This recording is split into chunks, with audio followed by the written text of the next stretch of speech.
Selamlar dostlar, ben Mahir. Bundan önceki 3 Travian rehber videosunda tamamen oyunun dışındaki detaylardaydık. Artık bundan sonra oyunun içindeki detaylara da girmeye başlıyoruz. Bu videoyla birlikte oyundaki kabileleri inceleyeceğiz. Lafı daha fazla uzatmadan hemen konuya girmek istiyorum. Cermenler.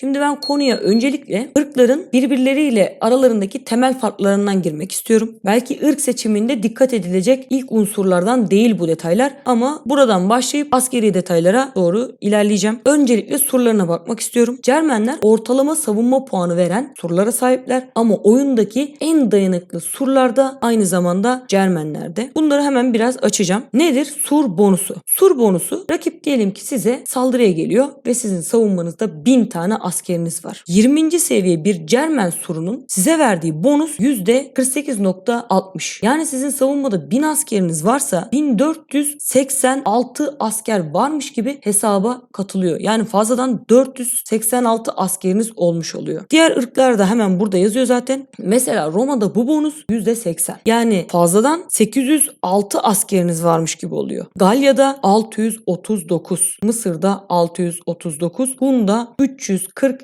Bu konuda en kötü ırk Hun. Cermenler ortalama bir değere sahip diyebiliriz. Bir de sur dayanıklılığı bölümü var. Surun bonusu tek başına yeterli olmuyor. Sur dayanıklılığıysa rakip koçbaşı ile birlikte size saldırıya geldiğinde surunuzun o koçbaşlarına ne derecede dayanabileceğini ifade ediyor bize. Cermenlerin surları 5x dayanıklılığa sahip. Roma'nın suru 1x dayanıklılığa sahip. Yani %80 savunma bonusu veriyordu ama dayanabilirse. Böyle de bir durum söz konusu. Galya'nın suru 2 kat, Mısır'ın suru 4 kat, Hunların suruysa yine Roma ile aynı 1 kat. Bunlar ilk başta duyulduğunda tam olarak bir şey ifade etmiyor. Gözde bir şeyler canlanmıyor. Ben onun için bir örnek hazırladım. Tamamen eşit koşullarda 5 ırkında suruna saldırıya giden zırhı 20. seviyede olan 40 tane koçbaşıyla deneme yaptım. 40 koçbaşı Cermen'in surunu 20. seviyeden 18. seviyeye düşürebiliyor ve yıkamıyor. Mısır'ın surunu 20. seviyeden 17. seviyeye düşürüyor. Hemen buradan hatırlayalım. Cermen'in 5x dayanıklılığı vardı. Mısır'ın 4x dayanıklılığı vardı. Galya'ya geldiğimizde ise aynı şartlar altında saldırıya maruz kaldığında sur 20'den 14'e düştü. Roma'nın suru bu saldırıya dayanamayıp yıkılıyor. Tabi yine 1x dayanıklılığa sahip olan Hunların suru da aynı şekilde yıkılmış oluyor. Yani savunma konusunda özellikle surun savunma bonusundan faydalanmak söz konusu olduğunda etkili olan bir öğe diyebiliriz ve Cermen'in suru gayet iyi sonuç veriyor. Buradaki sur savunma puanı ise işin aslı çok da önemli değil. Bu şu demek: Cermen'in savunma puanı 120, yani yaklaşık 3 tane flanks savunmada varmış gibi oluyor.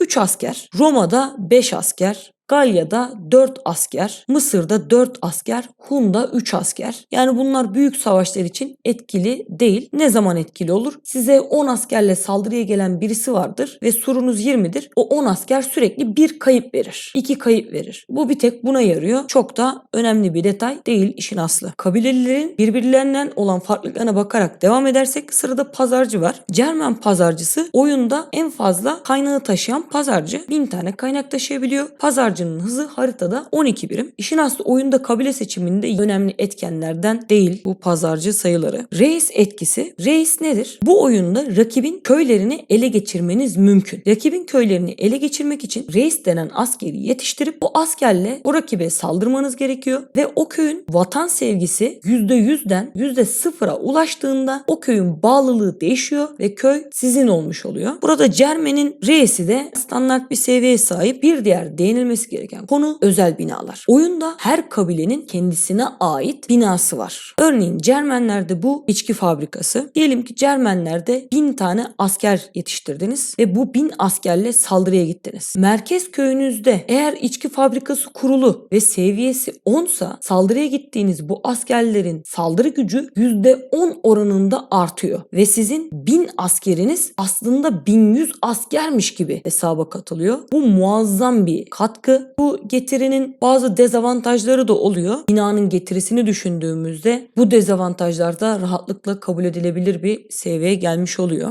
Devam edelim. Oyunda kahramanların da her kabileye ait bazı özellikleri var. Burada Cermenlerin kahramanının özelliği, kahramanla birlikte saldırıya gittiğinizde rakibin sığınaklarının %20'sini yağmalayabiliyorsunuz. Bu da aslında çok da önemli bir özellik değil. Neden önemli değil? Örneğin rakibin 4000 sığınak kapasitesi olduğunu düşünün. 4000'in %20'si 800'er kaynak eder. O da toplamda 3200 kaynak eder. Yani 3200 tane fazladan kaynak yağmalamanızı sağlıyor. İşin aslı çok da fark oluşturacak bir şey değil. Cermenleri askeri yönden incelemeye başlayalım. Cermenler saldırı konusunda zirveyi oynayan kabilelerden bir tanesi. Ama ben öncelikle savunma yönünü incelemek istiyorum. Cermen oyunda savunma konusunda en iyi olan ırklardan bir tanesi. Benim burada önceden hazırlamış olduğum listem var. Oradan bakmak istiyorum. Şimdi bu ne derseniz 1x serverda bir ay süre içerisinde miğfer ve birlik bonusu olmadan kışla ahır 20. seviyede ve zırhlar 20. seviyedeyken yetiştirilen askerleri derledim. Örneğin mızrakçı bir ayda bu şartlar altında 17.165 mızrakçı eğitebiliyorsunuz. 17.165 mızrakçı 799.000 yaya savunma puanı, 1.294.000 atlı savunma puanı vermiş oluyor. Toplamdaysa 2.094.000 savunma puanı vermiş oluyor. Savunma notuysa benim oluşturmuş olduğum bir sistem. 100 üzerinden 83 puan alıyor diye özetleyebilirim. Ve bu ordu 17.165 tahıl tüketiyor. Buradaki rakamsa birim gücü üretmek için 207 tahıl tüketmiş oluyor. Mesela burada Paladin birim güce 272 tahıl tüketiyor. Yani Paladin mızrakçıdan daha fazla tahıl tüketiyor diyebiliriz. Paladin de bir aylık süre içerisinde 59 savunma notuna ulaşabiliyor. Mesela buradan da askerler bazında inceleyebiliriz. Birim zamanda en fazla atlı savunma puanı üreten asker mızrakçı. Birim ham maddeye karşı en iyi atlı savunma puanı üreten asker yine mızrakçı. Birim tahıl tüketimine karşılık en fazla atlı savunma puanı üreten asker yine mızrakçı. Savunma konusunda kötü olarak lanse edilen Cermenlerin mızrakçısı oyundaki en iyi atlıya karşı savunma askeri. Bunu net bir şekilde söyleyebiliriz. Bu konuda iyi olmadığı tek bir konu varsa o da hızdır. O konuda da Heduan birinci sırayı almış durumda. Şimdi bunun yanında hem atlı hem de yaya savunma puanındaki durumuna bakmak istiyorum. Birim zaman içerisinde hem atlı hem de yaya savunması en iyi olan asker Galya'nın askeri olan Flankslar. Tabi burada bir anekdotu vermek istiyorum.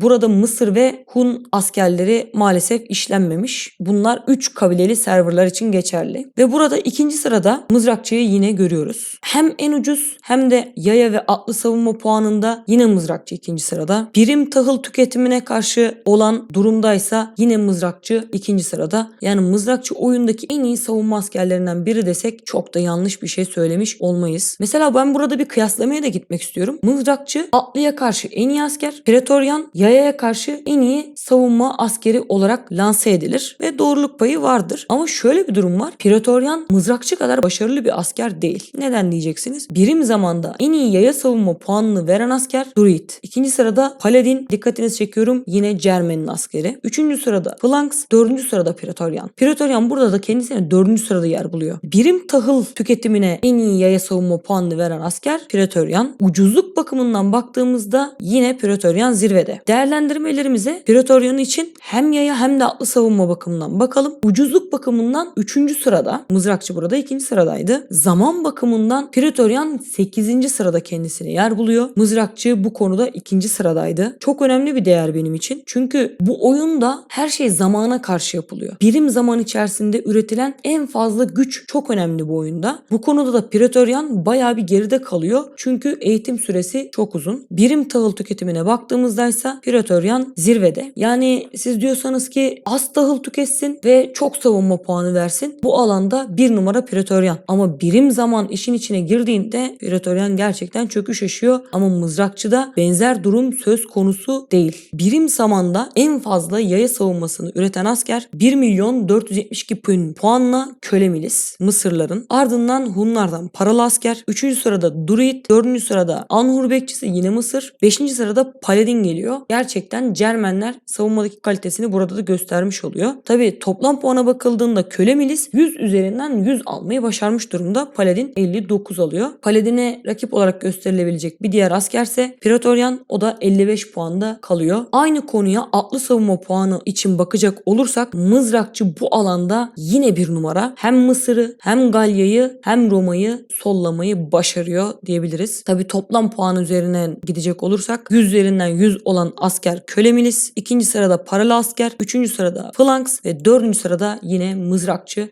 Mızrakçı yine burada kendine yer bulmayı başardı. Lafın özü, Cermenlerin savunması da hiç de kenara atılacak düzeyde değil. Son olarak savunma çifti bakımından inceleyeceğim. Savunma çifti olayı ne derseniz, aynı kabile içerisindeki farklı askerlerin birbirlerinin zayıf yönlerini kapattığı takdirde ortaya çıkan senaryoyu inceledim. Mesela mızrak atlıya karşı savunmada iyi, paladin yayaya karşı savunmada iyi ve bu ikisinin birlikteliğindeki çıkan sonuç 71 puanla 6.'lık. Zaten ilk 6 içerisinde 3 tane Mısır ordusu var, 1 tane Hun ordusu var, 1 tane de Galya ordusu var. Mesela burada bir düşüncemi daha söylemek isterim. Özellikle 3 ırklı serverlarda savunma oynamak isteyen oyuncular Roma'yı seçebiliyor. Burada Lejyoner ve Praetorian'ı ben bir savunma çifti oluşturdum. 2 kışladan basılan asker için. Baktığımızda Lejyoner Praetorian çiftinin birim zamanda ürettiği savunma puanı 54. Mızrak ve Paladin çiftinin birim zamanda üretmiş olduğu savunma puanı 71. Bu da gerçekten önemli bir konu. Yani savunma basmak için Roma almaktansa Cermen almak çok da abes kaçmayacak gibi duruyor. 5 ırk olarak düşünüldüğünde de Mısır'ın köle milis ve reşef ordusunu es geçersek 2. sıradaki ordunun savunma puanı 75, Mızrak Paladin'in 71. Aslında arada çok da fazla bir değerde oynamıyor. Yani 3 ırklı bir serverdaysanız Phalanx Druid 75 puana sahipken Mızrak Paladin 71 puana sahip. Karar sizin diyorum ve ben işin saldırı kısmına geçmek istiyorum. İşin saldırı kısmını da benzer şekilde inceledim. 1x server için bir ay içerisinde miğfer ve birlik bonusu olmadan kışla ahır, tamirhane ve zırh dökümhanesi 20. seviyedeyken yetiştirilen askerlere baktım. Her orduda yaklaşık 1500 koçbaşı olmasına dikkat ettim. 1500 koçbaşıdan sonrasını da mancınık olacak şekilde ayarladım. Burada birim zamanda en fazla saldırı puanı 2.958.000 puanla Cermenlerden geliyor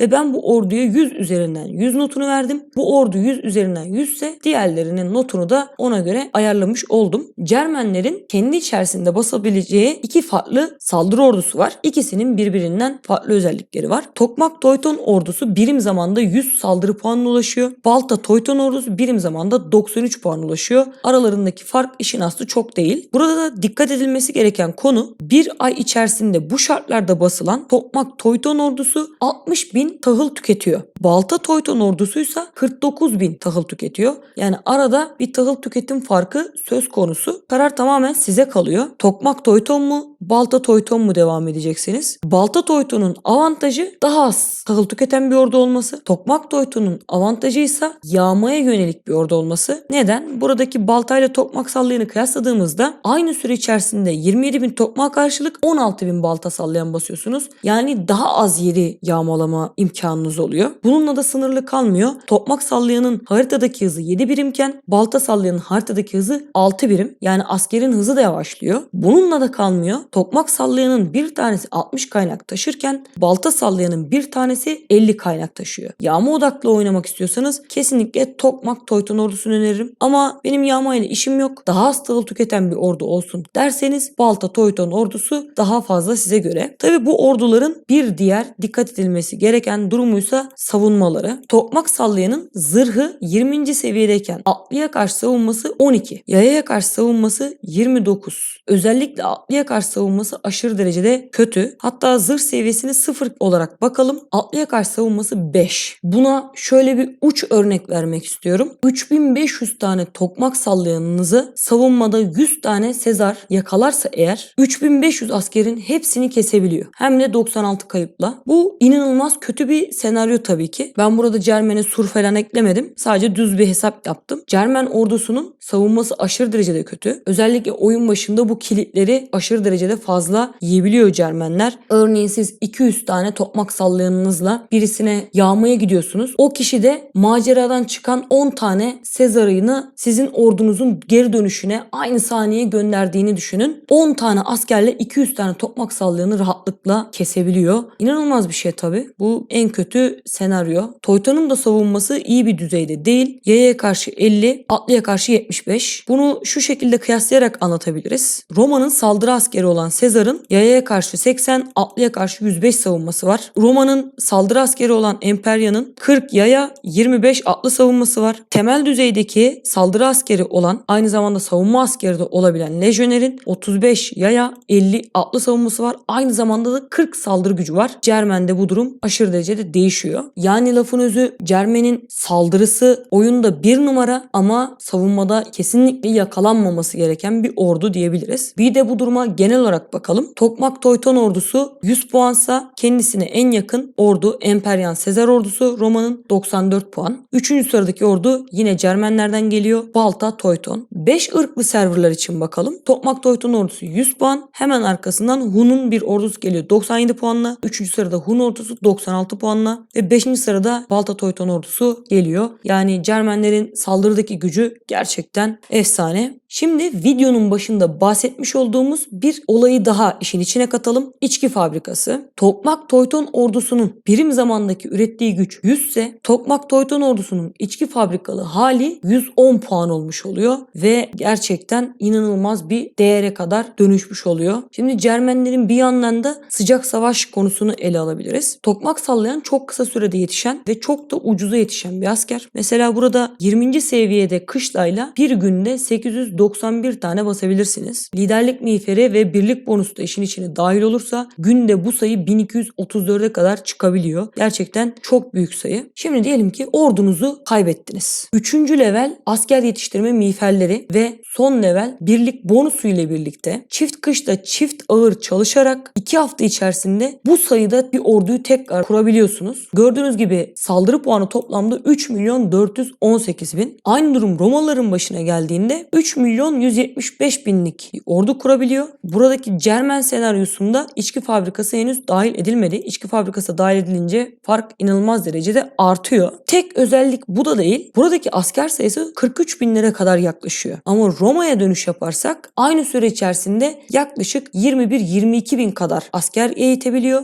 Cermen'in yarısı kadar askeri olmuş oluyor. Haritada çok daha dar bir alanı yağmalama imkanınız oluyor. Yani Cermen'in saldırı ordusunun bu tip avantajları da var. Yağmaya da çok yatkın bir ordu. Özellikle Tokmak Toyton ordusu yağmaya aşırı derecede yatkın diyebiliriz. Birim zamana göre ürettiği saldırı gücü de fazla olduğu için sıcak savaşa daha uygun da diyebiliriz. Hem ordunun tüketmiş olduğu tahıl da fazla. Orduyu vurup yeni orduyu basabilirsiniz. Orduyu vurup yeni ordu basabilirsiniz. Sonuç olarak toparlamak gerekirse Cermenler oyundaki birim zamana karşı en yüksek saldırı gücünü üreten ordulara sahipler. Bunun yanında bu orduların yağmaya yatkınlığı, özellikle Tokmak Toyton ordusunun yağmaya yatkınlığı son derecede yüksek ama unutulmaması gereken bir durumda bu ordunun savunmada yakalanmaması gerektiği. Mesela şöyle bir uç senaryo örneği verebilirim. Diyelim ki rakipleriniz sizin asker köyünüzü yıkmaya geliyor ve elinizden gelen hiçbir şey yok. Yeterli savunmanız yok. O köy kesinlikle yıkılacak diyelim. Ve köyde ordunuz var. Muhtemelen bu orduyu savunmada kullanmazsınız. Asker gitsin, buhar olsun dersiniz. Ama o hazzı rakibe yaşatmayayım diye düşünürsünüz. Aynı senaryoda bir Roma ordusu kalsa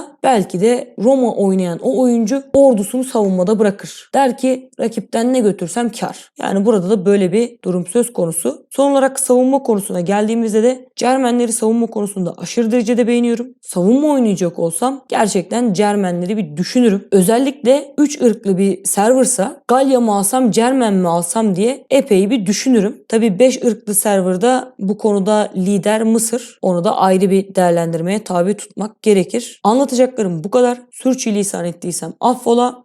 Sağlıcakla. İnşallah oldu.